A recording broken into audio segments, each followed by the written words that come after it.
Salam sejahtera para sahabat GKI dimanapun para sahabat berada.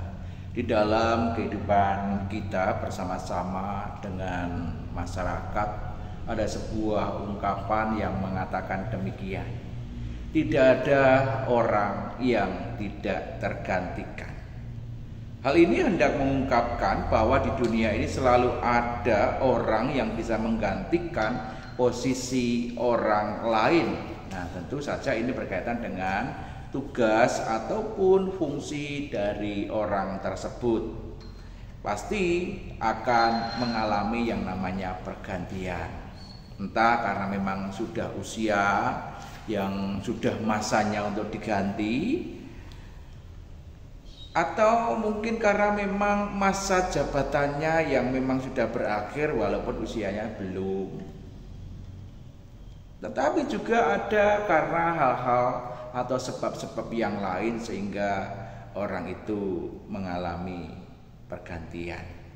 Di dalam ruang lingkup kehidupan sosial kemasyarakatan kita bisa melihat yang namanya dari paling bawah Pak RT, naik Pak RW, Pak Lurah, Pak Camat, Pak Bupati, dan seterusnya dan sebagainya. Kita juga bisa melihat di sana bahwa mereka masanya akan berakhir dan akan digantikan oleh orang yang lain, oleh generasi berikutnya. Di dalam kehidupan bergereja pun juga terjadi hal yang sama. Ketika kita bicara soal pendeta, kita bicara soal penatua, para pengurus badan-badan pelayanan, dan juga para aktivis-aktivis gereja yang lainnya. Kita bisa melihat bahwa pada masanya juga akan selalu mengalami yang namanya pergantian. Nah, di sini kadangkala yang namanya seorang pemimpin ketika mengalami pergantian bisa saja orang itu mengalami post power syndrome. Post power syndrome yang kemudian membuat dia merasa diri is the best pada masanya. Zamanku lo gini bla bla bla bla bla dan seterusnya seakan-akan pada zaman itu adalah pada sebuah zaman keemasan, zaman yang paling baik. Nah, kemudian hal ini ditambah dengan apa? Mencari kekurangan, kejelekan dari masa-masa kepemimpinan yang baru. Tetapi ada pula orang-orang atau pemimpin-pemimpin yang sungguh rela dan legowo ketika dirinya digantikan oleh orang lain, ketika dirinya sudah tidak menjabat sebagai pimpinan, menyerahkan dengan seluruh keberadaannya, tidak kemudian banyak berkomentar, cukup diam, tenang, dan mengamati. Nah, saudara-saudara yang dikasih Tuhan, di dalam kitab Bilangan pasal 20 ayat 22 sampai dengan 29 kita bisa melihat sosok pemimpin Israel yaitu Harun.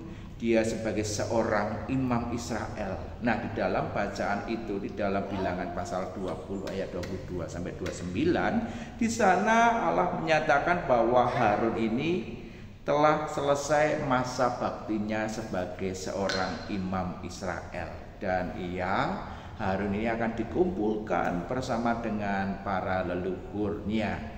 Ya, dalam bahasa sederhananya Harun akan segera berpulang ke pangkuan Tuhan. Masa kepemimpinan Harun sebagai seorang imam ini harus berakhir dan akan digantikan oleh anaknya yaitu Eleazar. Harun bersama dengan Musa ternyata tidak diizinkan oleh Allah untuk masuk ke tanah perjanjian. Hal ini karena mereka telah pernah melanggar ketetapan Tuhan. Apa yang Tuhan sampaikan dilanggar. Mungkin secara manusiawi mereka bisa saja muncul rasa kecewa. Kenapa mereka yang sudah berjuang dari sejak awal ketika bangsa Israel keluar dari tanah perbudakan di Mesir begitu ya, sudah memperjuangkan sebegitu rupanya menyeberang Laut Merah, kemudian melewati hamparan padang pasir, padang gurun yang luar biasa. Itu bukan sesuatu hal yang mudah, bukan sesuatu hal yang ringan. Tetapi kenapa mereka tidak diizinkan untuk masuk di dalam tanah perjanjian itu?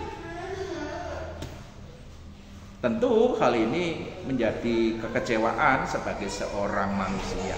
Tetapi kita bisa melihat bagaimana mereka ini, Harun dan juga Musa, mereka menerima apa yang menjadi ketetapan Tuhan pada saat itu. Secara khusus Harun ini menerima ketika dia harus digantikan kedudukan jabatan imamnya oleh anaknya.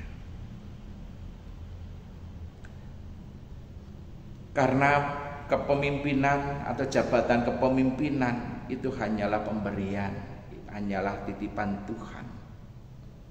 Maka Harun dan Musa pun juga tidak protes sedemikian rupa kepada Tuhan di dalam kehidupannya. Mereka, Harun secara khususnya, dengan rela melepaskan jabatannya sebagai imam, dan kemudian jabatan itu diserahkan kepada Eleazar anaknya.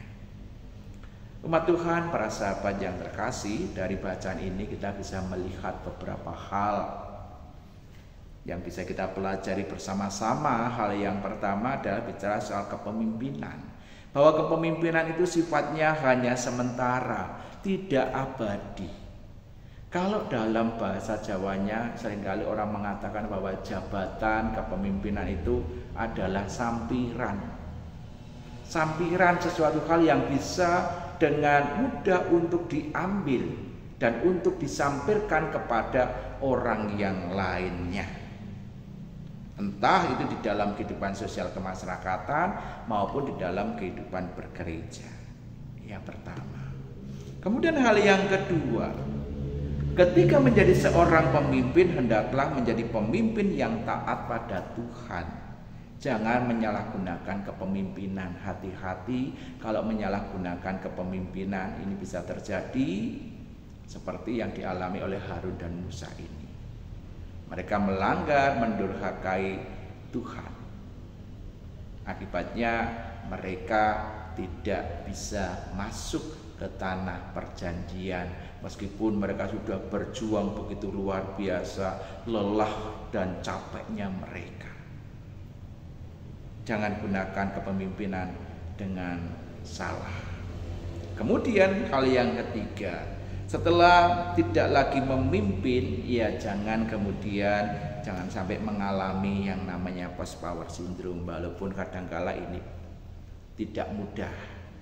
Seringkali atau kebanyakan orang bisa mengalami post power syndrome itu.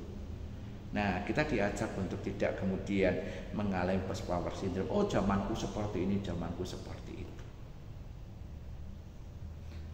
Lantas bagaimana dengan kita yang bukan seorang pemimpin? Ya, paling tidak sebenarnya minimal kita itu sebagai pemimpin diri kita sendiri. Tentu saja tetap harus terus berjuang. Terus berjuang untuk hidup taat dan juga mengikuti apa yang Tuhan kehendaki. Menerima dengan lapang dada setiap peristiwa kehidupan yang terjadi. Entah itu berat, entah itu ringan, kita terima dengan lapang dada, terima dengan terbuka situasi apapun itu, dan juga jalani kehidupan ini dengan penyerahan diri secara total pada kehendak Tuhan. Karena kita yakin bahwa di dalam Tuhan tentu ada rancangan damai sejahtera, ada rancangan yang indah bagi kita umatnya.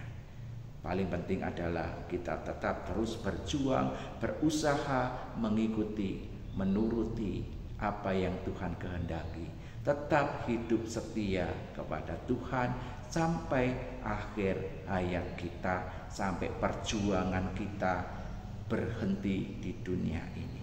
Tuhan memberkati kita semuanya di sepanjang kehidupan kita. Amin.